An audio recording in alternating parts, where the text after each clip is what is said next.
गुरुवार के दिन अगर शिव जी के मंदिर में पानी चढ़ाया जाए, जल चढ़ाया जाए, तो घर में विद्वत्ता का अनुभव होता है हमारा, बच्चे पढ़ने में प्रखर होते हैं हमारा। बृहस्पतेश्वर महादेव काशी में विराजमान। कौन से महादेव? जम के बोलिए जरा। बृहस्पतेश्वर महादेव काशी में विराजमान है। बहुत ध्यान देकर समझना। लक्ष्मी कितनी होती है? जम के बोलो, लक्ष्मी कितनी होती है? आप लोगों ने वैभव लक्ष्मी की किताब पढ़ी होगी, तो कितनी लक्ष्मी है? 8। गणेश जी कितने होते हैं? अष्टविनायक की कथा सुनी होगी। गणेश जी कितने होते हैं? 8। सरस्वती भी, वीणा देवी भी अपने अलग अलग स्वरूप में विराजमान है। पर कभी मन पर विचार कर देखना कि लक्ष्मी 8 हो गई, सरस्वती अनेक हो गई, इंद्राणी बहुत हो गई, पर मां पार्वती अनेकता में नहीं हुई। मां जगत जननी तो एक थी, एक है और एक रहे। मां पार्वती एक स्वरूप।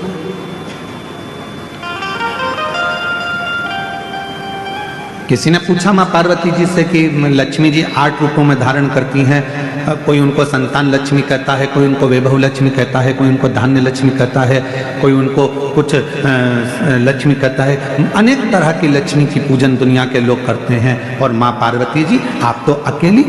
पार्वती जी कहती हैं कि मुझे अलग अलग रूप धारण कर कर देने की जरूरत नहीं पड़ती।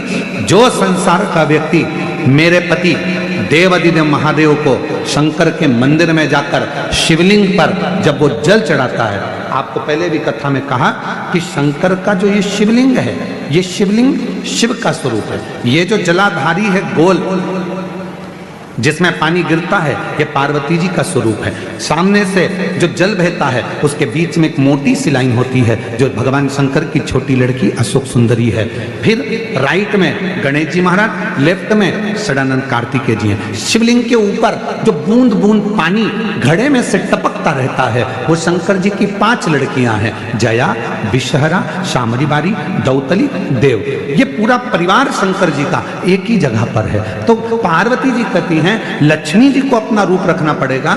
संतान देना है तो संतान लक्ष्मी, धन देना है तो धन लक्ष्मी, वैभव देना है तो वैभव लक्ष्मी। पार्वती जी कहती हैं मुझे रूप रखने की जरूरत नहीं है। जो मनुष्य 1 लोटा जल लेकर शंकर के मंदिर में जाकर शिवलिंग पर जल चढ़ाता है और वो जल जो मेरे पास बहकर आता है वो अलग अलग जगह से नहीं जाता, एक ही जगह से नीचे गिर जाता है। अर्थात शिव और पार्वती को रूप रखने की जरूरत नहीं पड़ती।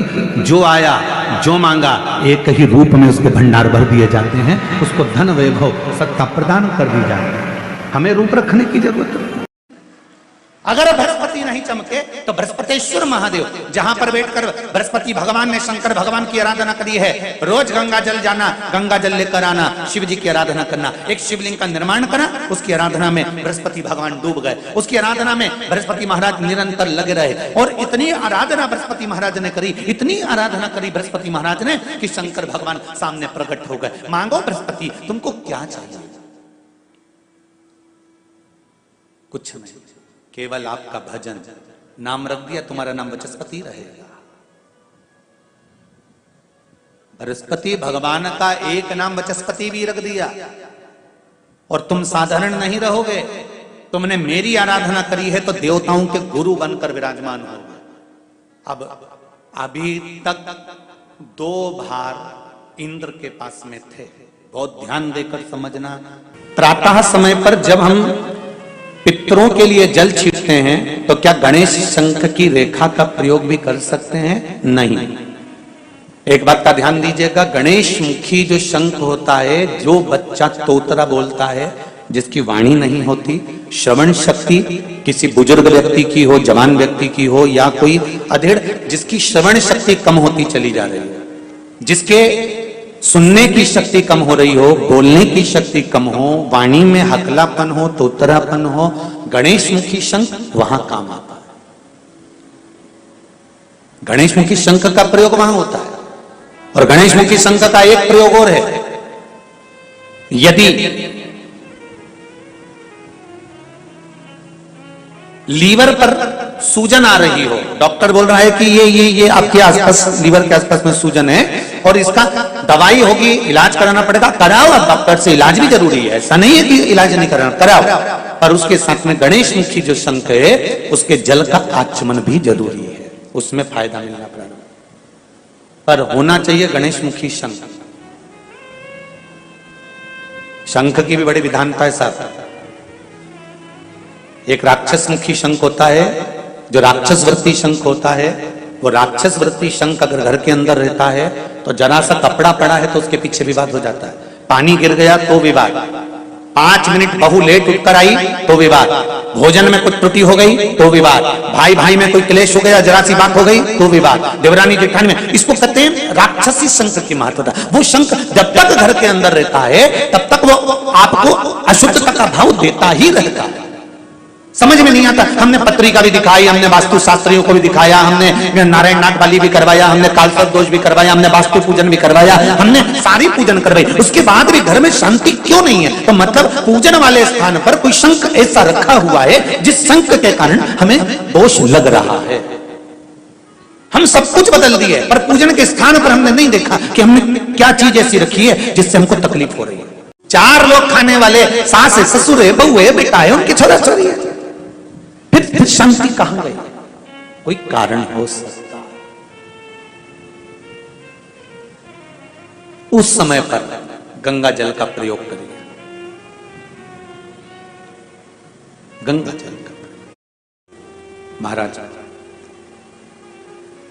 माता स्वरूपा ने गंगा जल हथेली में लेकर शिवलिंग पर समर्पित करा।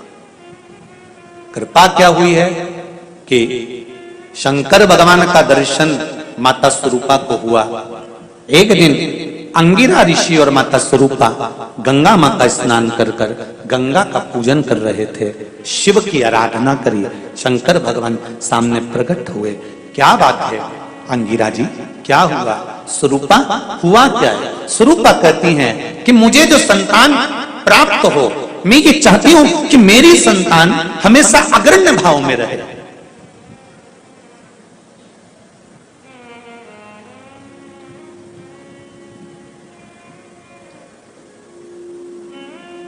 संतान सुख हो यह भाग्य की बात है, पर संतान से सुख हो यह सौभाग्य की बात है।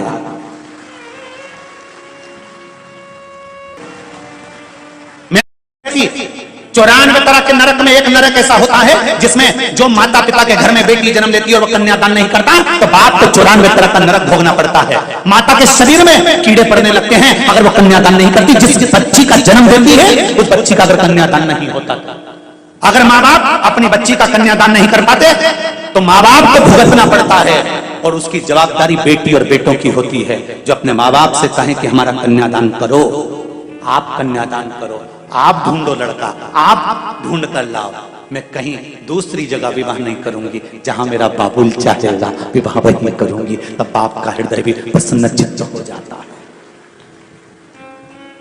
कहां मेरे घर में औलाद हो, वो औलाद बेबहुबान हो। और शिव जी ने कहा स्वरूपा तेरे गर्भ से जो संतान होगी वो संतान कोई साधारण नहीं होगी, देवताओं का भी जो गुरु बनेगा वो बृहस्पति तेरे गर्भ से जन्म लेगा। तो क्यों चिंता करती है, वो बृहस्पति तेरे गर्भ से आया। नंद पुराण महेश्वरी समाज द्वारा जो हुई थी, अगर वो श्रवण करिए तो उसमें बताया गया है कि कुछ चीजों के दान ऐसे होते हैं जिन दान को करने से व्यक्ति के जीवन में समृद्धि, वैभव, लक्ष्मी की प्राप्ति हो जाती है। और वो दान बहुत सारा धन का या वैभव का दान नहीं है। हम जिसको प्रयोग कर रहे हैं, जैसे ज्वार का दान करने से रोग से मुक्ति होती है, रोग से मुक्त होता है, उसी तरह आप चिंता मत करो बृहस्पति देव। अब आप जाइए, इंद्र को इसका भोग भोगना पड़ेगा। जब बृहस्पति महाराज चलेगा और भगवान शंकर ने कहा दिया बृहस्पति महाराज अब आप जाना मती, उस देव गुरु के सिंहासन पर आप मत बैठे, आप रखो। बृहस्पति महाराज वापिस आ गए। इंद्र को लगा बृहस्पति महाराज का अपमान हो गया, बृहस्पति महाराज को बुलाने गए, नहीं आए। इंद्र को क्रोध आ गया, उन्होंने विश्वरूपा जी को गुरु बना दिया।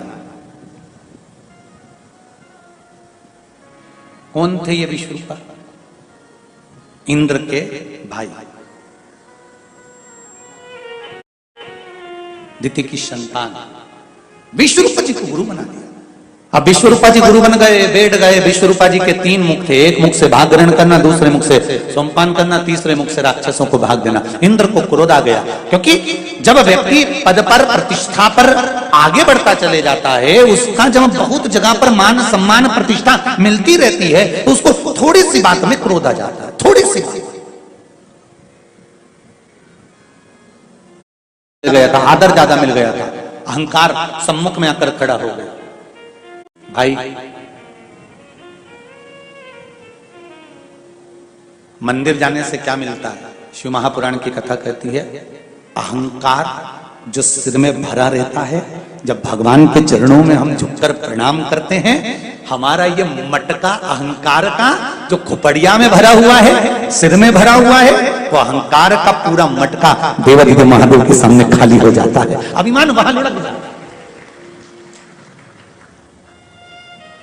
इसीलिए शायद शिव महापुराण की कथा कहती है कि शंकर जी कहते हैं, तुम वो दो जो तुम्हारा खुद का।